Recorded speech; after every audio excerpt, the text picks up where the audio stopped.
morning, and thanks for starting off your week with us. It's Monday, November 4th. I'm Lauren Barnes. And I'm Joe Morano. As we begin a new one, I hope everyone at home had a good weekend. Finally got some sun. That was nice. It was, yeah. Are you full of wings? You went to Wingapalooza, right? Yeah, didn't spend it outside. I spent it inside at Wingapalooza, stuffed to the gills with buffalo sauce and chicken. That's good. No regrets, everyone. Still, fantastic. You got to run on something Monday morning. Might as well be chicken wings. Exactly, right. It was nice. So I need to go run around, work some of that stuff off. Elisa Rappa joins us this morning as well. Should I be going outside at all today? To run around and get some exercise in? Yeah, no, it's going to be nice. Maybe not quite as sunny as it was all weekend. Couple of more clouds today, but dry in the afternoon and temperatures pretty mild. Not a bad day. Yeah, really nice Sunday too yesterday. Yeah, we had temperatures a little bit below average all weekend with the sunshine. Today will be mild again with an increase in cloud cover because a cold front will come through dry as we head through the afternoon today. We're starting out seasonal with that temperature at 41 degrees, south and southeast winds at 8 miles per hour. We've got a few clouds out there this morning. Things are dry as you head to work and school. We've got those temperatures warmer than yesterday. I went out yesterday morning. It was a little bit cold. We're a little bit warmer by about 10 degrees this morning. It's 41 degrees in Springfield, 39 in Branson, and 40 in Mountain Grove. Winds are out of the south this morning at about 5 to 10 miles per hour. Those southerly winds keep us mild today. So dry roads as we head through the afternoon. We will find an increase in cloud cover, though, by dismissal. Temperature around 60 degrees, starting to get partly to mostly cloudy. We'll squeeze out some showers from this front overnight tonight. Then we're looking at another cold rain on Thursday, which could lead to a localized flooding threat. Details on that coming up in 10 minutes. In an effort to provide more comfort to victims of sexual assault, survivors who want to share their stories, Me Too Springfield has added a new member to its team. A therapy dog named Bailey will now be a part of Me Too's sharing meetings. Bailey just got certified as a therapy dog this summer. Her job is to provide comfort for survivors who attend sharing meetings. Sit. It gives them a chance to touch something soft and warm, and that will give them unconditional love. During our survivor share nights, a lot of times we're talking about really heavy things. And so getting to have this big lovable dog who just wants attention and wants to make you happy, and just having that feeling of somebody sitting there with you where you can pet them whenever you need to is just really nice. We also have some political coverage. Gun violence will be a big topic in Jefferson City today. A Senate committee studying gun violence is expected to hear several hours of testimony. The hearing begins at 10 a.m. MissouriNet reports each of the 7 senators on the committee has invited witnesses from different backgrounds and expertise. U.S. Attorney Tim Garrison has noted that St. Louis, KC, and Springfield are 3 of the top 15 most violent cities in the nation. The committee is expected to come up with recommendations by December for the 2020 legislative session that begins in January. And Springfield City Council members are set to meet tonight, and they'll likely finalize the issues to take state lawmakers next year, what they will take on. Council members may vote tonight to adopt the city's legislative priorities for 2020. Those include addressing nuisance properties, limiting payday loans, and pushing for a statewide prescription drug monitoring program. Council members are also set to talk about a redevelopment plan for downtown Springfield. Developers want to declare the area near East St. Louis Street and Benton Avenue blighted. They also want to make a deal on taxes with the city. News happening throughout the Ozarks. Cross Lines is revving up for the holiday season already with this year's Cruise for Cross Lines, as classic car owners got together to ride on Old Route 66 to Stratford before heading over to Fair Grove Schools this weekend. It was all in an effort to raise money and collect toys for those in need. We gather up toys, and we also purchase toys too, but having events like this where toys or money is donated really helps out. This is an event that helps out for the Crosslines Toy Store we have each year at the fairgrounds. Now, along with those donations, participants were given some trophies there, and spectators got their up-close look at some cars and enjoyed some free barbecue. Good way to spend a Sunday. Sometimes it can be hard to carve out time during our week to spend one-on-one time with our kids. But in today's segment of Courageous Conversations, Everyone's Child, Nigel McDonald met with some fathers who see the importance of building that bond for both boys and girls. I think that it's super important for for her to have a father and a mother, you know, both of them, you know, or someone filling those roles. Grady Wisdom is part of a group of dads who take time out of their schedules to eat breakfast at their child's school. I don't get like time to come to lunch with her and stuff like that, so it's nice before the day starts I can come and have breakfast and eat with her and kind of see her school. Wisdom says he thinks dads can sometimes get a bad rap, so it's important to see men like himself stepping up to the plate. I know there's a stigma that dads aren't around or whatever, the deadbeat dad. However, he says seeing close to 80 dads and granddads fill the cafeteria shows otherwise. And that's awesome because when you step up, I mean, I'm a stepfather as well.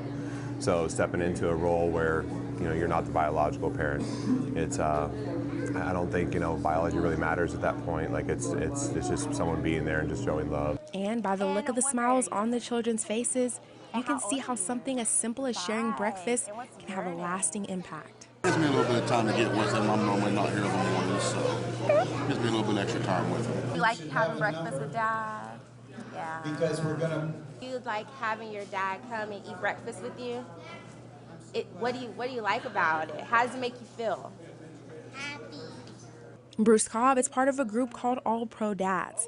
Its focus is to encourage dads to engage with children solo, and that's how the monthly breakfast was created. Cobb says positive interactions with the child are important, no matter how big or small they might be. I have a lady friend that she said that she had a fantastic dad, but if just once her dad would have come to school and had breakfast with her, that, you know, just something she'd always remember. Cobb says he believes dads help determine who a child will grow up to become. I don't know, I just feel like a kid with a good dad probably won't pick up a gun and use it on another person. He says the role a dad plays in a child's life is bigger than some might think. We're packed in here, which is really awesome because that means that's the many people that came and took time out of their day and, you know, made it important for their kids, made it a priority to be here first thing in the morning. Nigel McDonald. That's encouraging, it has to be, you know. Ozarks First.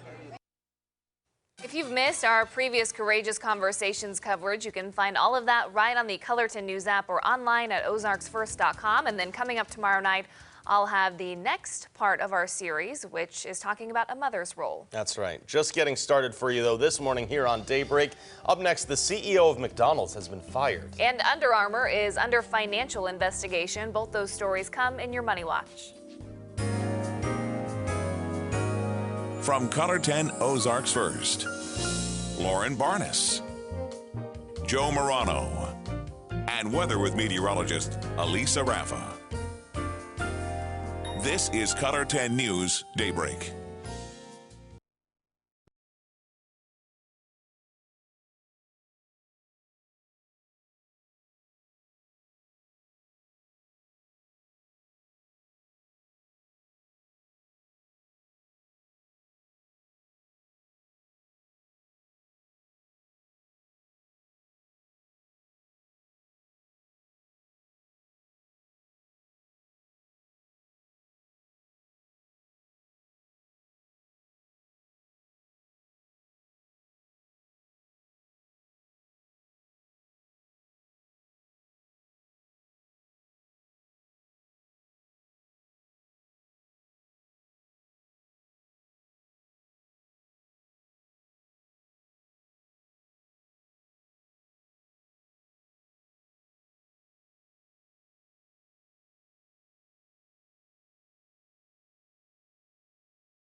Now weather with meteorologist Elisa Raffa.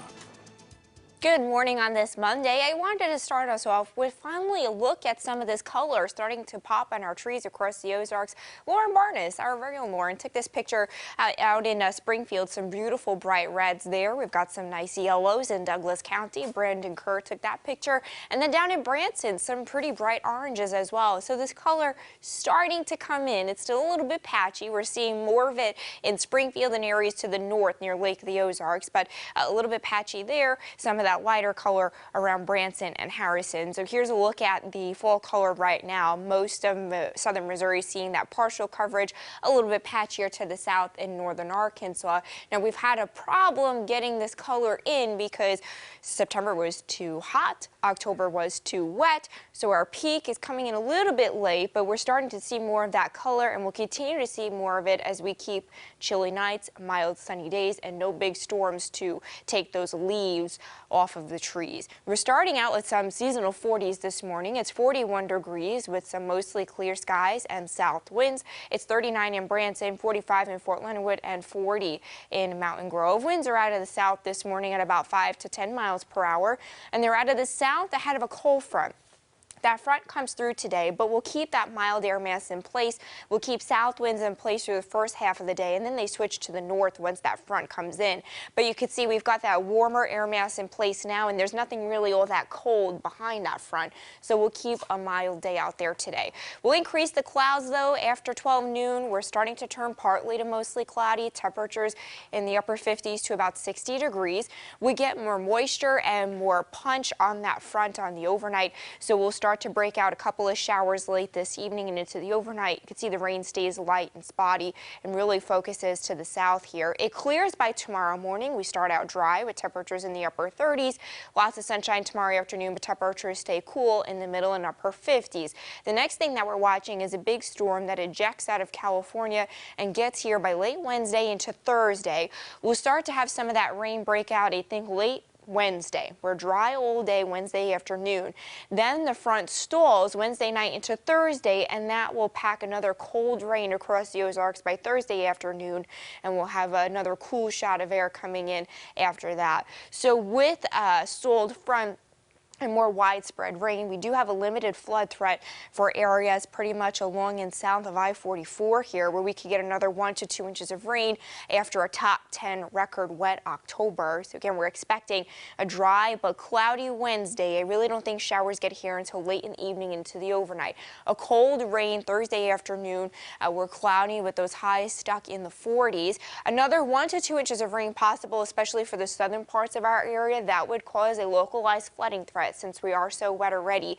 We do have much colder air coming in on the backside of this thing, but it looks like the cold air gets here too late. The rain is over, and then the cold air gets here, so we won't have that cold air to change from mix to snow for right now. If that speeds up, we'll have to keep an eye out for that. But temperatures do drop into the 20s by Friday morning. 60 degrees today, increasing clouds. Temperatures stay mild as winds shift to the north. A couple of showers on the overnight tonight with temperatures at 37 degrees. 58 tomorrow, some cool sunshine. We keep things mostly sunny. We'll have increasing clouds on Wednesday with showers arriving late, a cold rain on Thursday.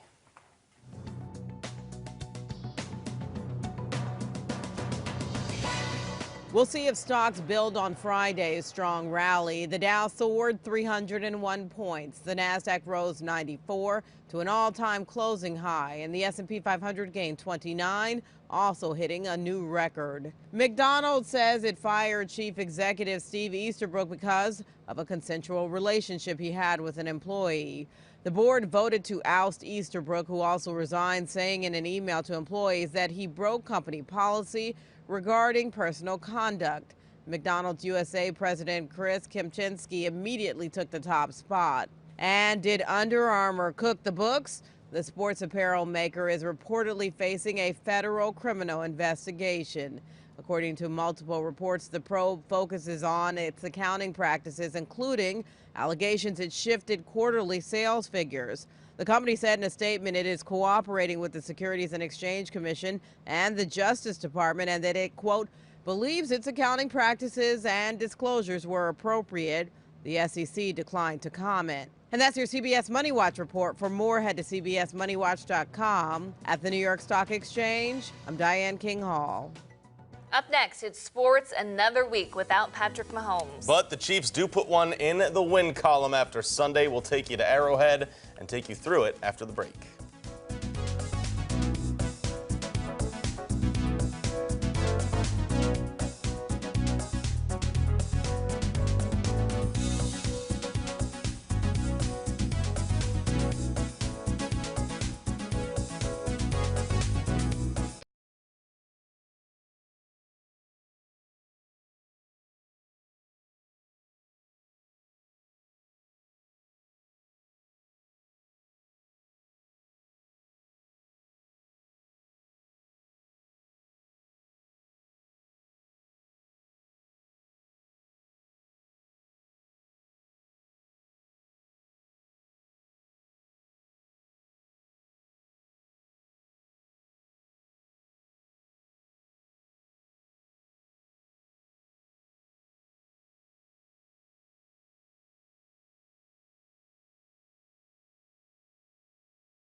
Kansas City Chiefs won their first Super Bowl. That win came against the Minnesota Vikings in Super Bowl IV. Jumping forward to Sunday, the Chiefs and Vikings both have their sights on Super Bowl 54 in Miami. The Chiefs with a 3-game home losing streak, the longest since late 2013 season.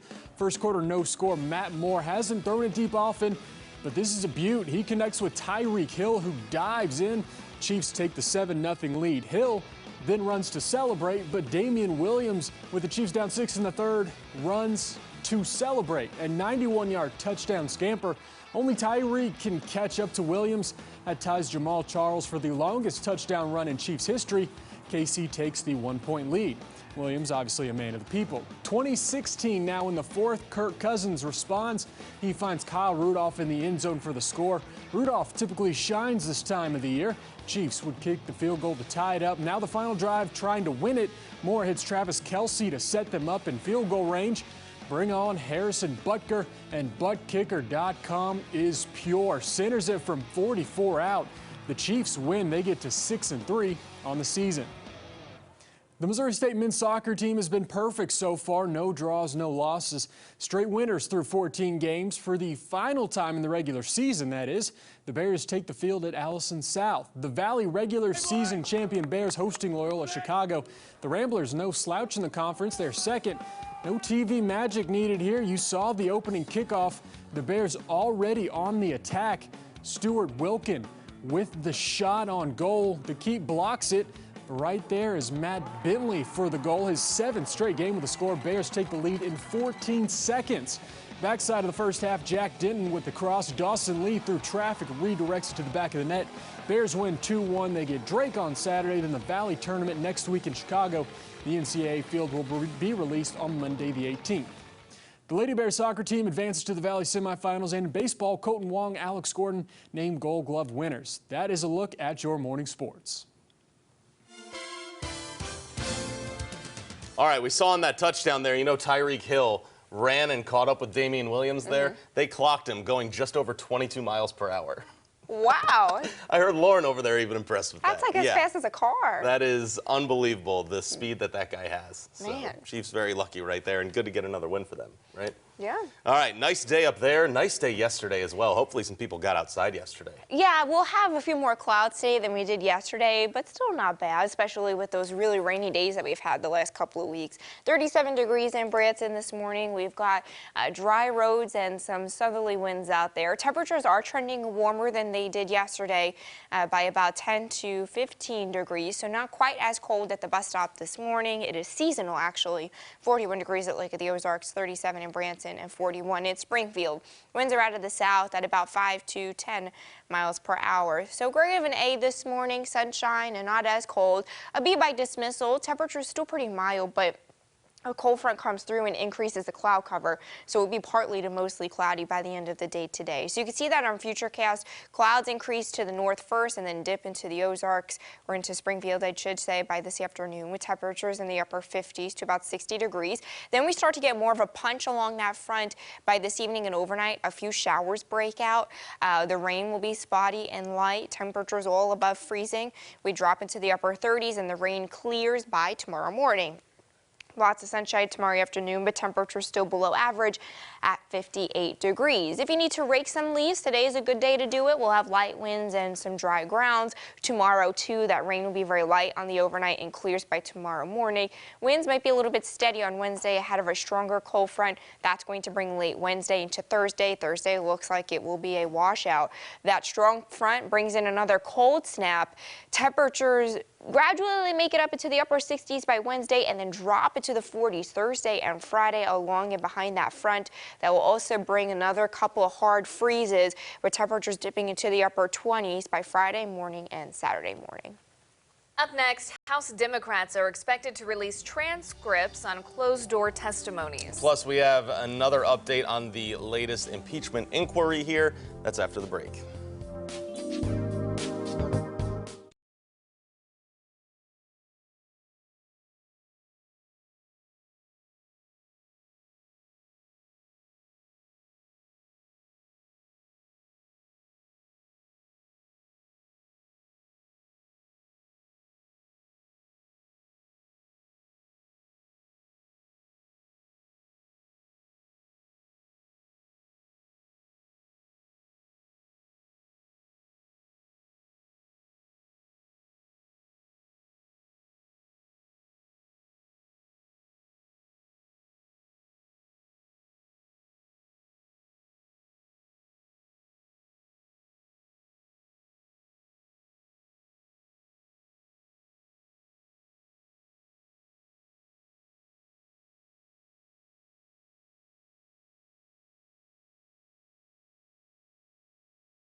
It is 5:25. Welcome back to Daybreak this morning. House Democrats are expected to start releasing transcripts from the closed-door testimonies in the impeachment inquiry as soon as today.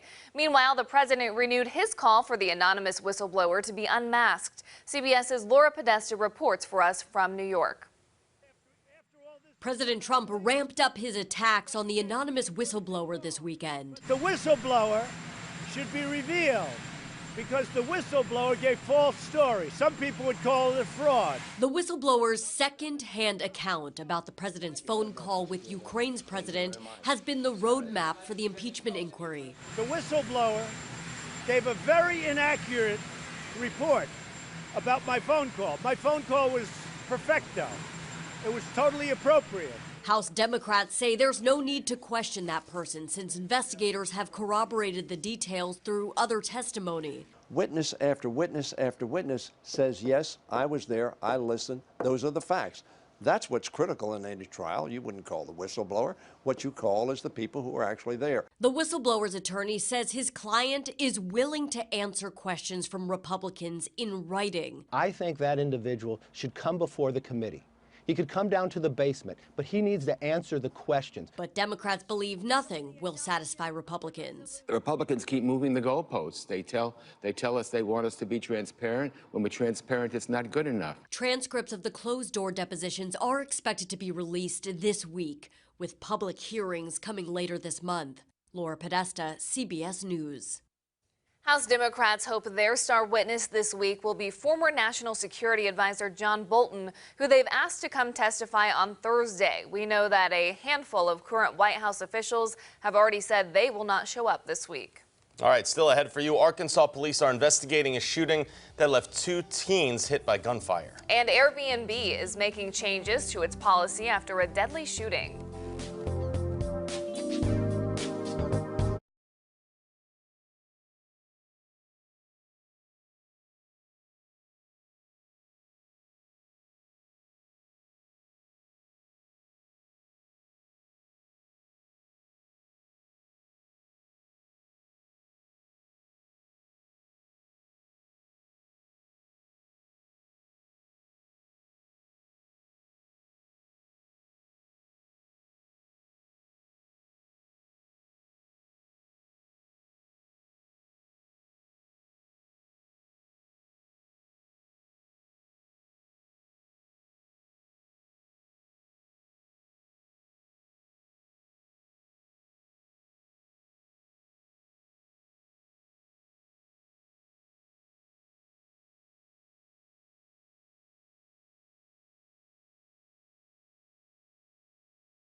Welcome back into the show on this Monday morning. It's November 4th. I'm Lauren Barnes. And I'm Joe Morano. Hope everyone got a lot of sleep with that clock time change, right? Is that what you did with the extra hour? The extra hour doesn't bother me that much. It's kind of whatever. Yeah. I just like, look guys, it's a morning show person's dream that the sun goes down at 5 o'clock now. I know. Because we Everyone can go to else bed probably earlier. hates it. I get it. I used to be on that side of this fight. Last night was awesome. Last night's great now. It's dark at 5:30 and it's bedtime for us. We need full night's sleep here, you know what I mean? Isn't that right, Elisa? Yeah, you said it all. I don't have much to add there. I'm more passionate about this than I thought I would be, yes. Yeah, very. I fell asleep, what was it, Saturday night that the clocks went back, and I was really dazed and confused because I woke up and I was like, how did 2 hours pass? But, you know, Right, it's just that weird thing. But yeah, I said it really early last night. Like 5:13 was the sunset. Shorter days for sure on the way right now, but hopefully it's a little bit nice out there, though. Yeah, we'll have a nice day today. Increasing clouds, but temperatures still pretty mild. We're starting out with temperatures seasonal in the 40s. It's 41 degrees in Springfield right now on southerly winds and just a few clouds out there this morning. We'll have a dry commute out there to work and school with just a few clouds. Temperatures are trending much warmer than they were yesterday by about 5 to 10 degrees. It is 43 degrees in Ava, 37 in Branson, and 41 in Harrison. Winds are out of the south at about 5 to 10 miles per hour. We're expecting dry roads as we head through the afternoon, so no weather hazards for you there. We'll have more clouds by dismissal, 60 degrees with that increase in cloud cover. Temperatures still holding mild as winds shift to the north. A couple of showers break out along that front overnight tonight. Then we're looking at another widespread cold rain on Thursday that could bring us a localized flooding threat. Details on that coming up in 10 minutes. We have some news around the region for you this half hour. The Springdale Civic Academy is promoting better community understanding and just produced its first graduates. Nearly 20 students just completed the 12-week program. Classes included Springdale Police, Fire, and Animal Service learnings. Those who completed the academy told us they feel more comfortable as community members. Lulu Pareto is the welcoming coordinator for Springdale and says officials think this could be good for community engagement. A lot of the students want to know what's next. They want to see if maybe next year we can have another Civic Academy with different departments. And Pareto also told us it's a two-way street. The classes help students, but local government benefits from it as well. Little Rock police are investigating a shooting at a hotel where 2 teens were hit by gunfire. It happened at the Staybridge Suites on South University Avenue yesterday morning. Authorities found 2 victims, a boy and girl, shot multiple times. The boy is in critical condition at last check, while the girl is stable. Detectives are working to piece together what happened. Detectives are processing the scene upstairs on that 2nd floor and interviewing witnesses that were still here. Early information we've been told that there was some sort of party last night that occurred, and I guess some type of altercation or disturbance that carried over to this morning. Police still need to find who that room was registered to that the minors were staying in. No suspect information has been released at this time. Elsewhere around America, 2020 General Election Day is just 1 year away. The presidential election will be held Tuesday, November 3rd, 2020.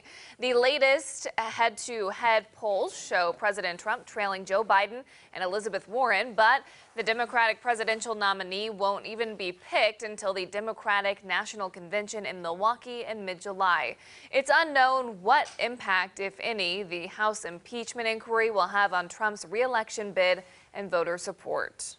About 100 people attended a vigil in Rumney, New Hampshire last night for a couple from the town found murdered in Corpus Christi, Texas last week. James and Michelle Butler were reported missing October 23rd. The couple had been traveling around the country since June of 2018, but their remains were found on Padre Island Beach, buried in the sand.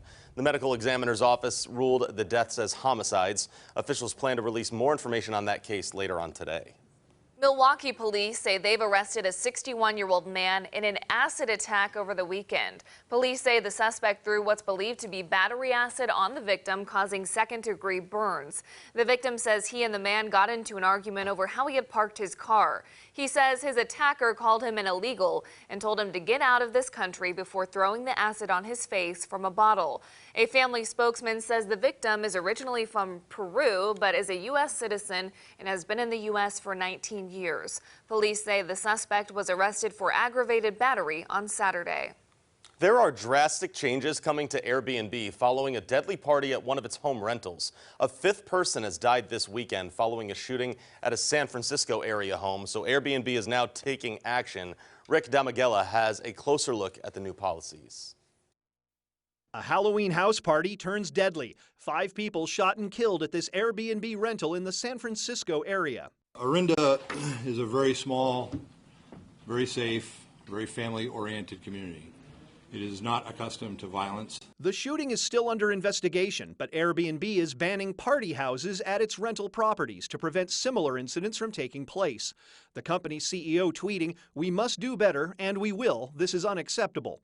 In additional tweets, Airbnb detailed a new course of action, saying it's implementing a more stringent guest screening program, creating a party house rapid response team, and anyone found in violation of the upgraded policies could be removed. Authorities say the Halloween party in Orinda, California was advertised on social media and more than 100 people showed up. The deadly shooting took place Thursday night at an Airbnb rental that specifically does not allow parties. There are going to be folks that don't follow the rules. That's unfortunately the way the world works. It is still unclear what led up to the chaotic scene that left 5 dead and several others injured. No arrests have been made so far. Two teens are dead and a child was taken to the hospital after a fire engulfed a townhouse in Washington state. This is near Seattle. The boy suffered smoke inhalation but was walking and talking, according to officials. Neighbors used rocks to break the windows and heard screaming inside. Witnesses say police did all they could to reach the children trapped inside. We also have a consumer watch now. The Better Business Bureau is warning of a scam in which con artists pretend to be cable companies. Here's how it works. You get an unsolicited call from a special promotion on your cable bill. If you pay for a few months up front, you'll get a discounted monthly rate. You're then asked to buy prepaid debit cards to make the upfront payment. When in doubt, they remind you verify special deals with your cable company and never make payments with prepaid debit cards or wire transfers. We're starting out with some dry roads in Springfield this morning on our Color 10 Live Drive. It's actually a nice November start. Temperatures finally seasonal. It's 41 degrees in Springfield and 37 in Branson. An update on a cold front that comes through today. We'll talk about that next.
Forecast first on Color 10 News, Ozarks First. Good morning and thanks for joining us on this Monday. I wanted to start us off looking at some of the fall color that's finally starting to pop across the Ozarks. Some beautiful reds spotted by our very own Lauren Barnes in Springfield. Got some pretty yellows around Douglas County. Brandon Kerr sent in that picture. And then some orange are popping in Branson as well. So finally, slowly but surely, we're starting to see some of this color come through. It's still a little bit patchy around most of the Ozarks. More of that color in Springfield and areas to the north. Branson and Harrison seeing some of that patchy color as well. Here's a look at the map of what that fall color looks like now. For the most part, southwest Missouri seeing some partial coverage, a little bit patchier to the south still. We're looking at that peak headed or near peak within the next week or two. We haven't really had the best weather conditions for the fall color because we had a September that was way too hot and an October that was way too wet. So what we need is the chilly nights and the mild sunny days, not a lot of wind and that light first frost. So that's put that peak a little bit later this year, but we're starting to see more of that color come through. We've got some seasonal temperatures out there this morning. It's 41 degrees in Springfield, with mostly clear skies and southerly winds. It's 37 degrees in Branson, 43 in Ava, and 45 in Fort Leonard Wood. Winds are out of the south at about 5 to 10 miles per hour, and we're keeping southerly winds ahead of a front that's up to the north and west. These southerly winds will hold tight for at least the first half of the day, and then that front will come through, switch winds to the north by this afternoon, but we don't really have a colder air mass behind that front. We're pretty mild ahead of the front and behind the front as well. So we'll still keep temperatures up around 60 degrees. We'll have that front bring an increase in clouds, or partly to mostly cloudy by the end of the day, but we don't really squeeze out rain until later on this evening in the overnight. We'll start to get more of a punch along this front by tonight. A couple of showers possible. The rain should be pretty light and spotty and quick. It exits by tomorrow morning with clearing skies and temperatures in the upper 30s. Lots of sunshine by tomorrow afternoon. Temperatures still cool at 58 degrees with the sunshine that is still below average. The next big storm is off of the Pacific coast, and that gets here late Wednesday into Thursday. I think we spend most Wednesday dry. We'll start to see some showers break out late, and then Thursday that front stalls, and that's going to set up a pretty wet day with some locally heavy rain possible, pretty similar to the last couple of systems where it just sits all day and we keep that moderate rain through the afternoon, and then it clears going into Thursday night and then into Friday morning. With that steady rain again, we could be looking at a limited flood threat because we're coming off of one of the top 10 wettest Octobers. So a lot of the ground is pretty saturated with another 1 to 2 inches possible, especially in this yellow area and the limited conditions. We could be looking at a limited flood threat. So again, we're expecting a dry but cloudy Wednesday. Showers arrive late. A cold rain on Thursday keeps temperatures in the 40s. Another 1 to 2 inches of rain possible. That brings us a localized flooding concern. That cold air for now looks like it arrives too late for a mix to snow. Looks like the rain is over and then the cold air gets here. Temperatures drop into the 20s by Friday morning. Again, we'll have to watch that timing to see if we can get in on any snowflakes before the whole thing exits. 60 degrees today, an increase in clouds and mild. 37 overnight with a couple of showers possible. 58 degrees tomorrow. Some cool sunshine on easterly winds. We keep clouds again on Wednesday, 61 degrees there. A cold rain on Thursday. Still ahead for you, a new study is showing an increase in adults with ADHD. We'll take you through why so many adults are being diagnosed with the disorder in just a few minutes.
5:46 this morning as we look at some medical coverage for you. A new health study finds an increase in adults being diagnosed with a disorder that can make it harder for you to perform everyday tasks. Andrew Epperson tells us why more adults are being diagnosed with ADHD. Attention deficit hyperactivity disorder, or ADHD, is commonly thought to affect kids, but now is rising in prevalence among adults. This according to a new study published in the medical journal JAMA Network Open. The study indicated there was a 43% increase in the rate of adults being diagnosed over a 10-year period. More than 5 million medical records from 2007 to 2016 were used for the report. Information collected by the Mayo Clinic shows symptoms of ADHD in adults include problems focusing, poor time management, mood swings, and a temper. This can be a problem for college students as well. And the University of Arkansas Health Center's Assistant Director of Communications, Zach Brown, says it's a lengthy process to get diagnosed. In order to get an ADHD diagnosis, a student would need to go through diagnostic testing. We do not do diagnostic testing here at the University of Arkansas. However, we do offer referrals into the community. The Mayo Clinic says if symptoms disrupt your life, you need to see a doctor and find out if you could have ADHD. ADHD was the tag right there. We move on now, change some gears to some entertainment news up next. Green Eggs and Ham debuts on Netflix this week. Get excited. I am excited. Plus, Miranda Lambert, I can tell you firsthand, is on fire. She's out with a new album, too. We'll go through that in your entertainment news up next.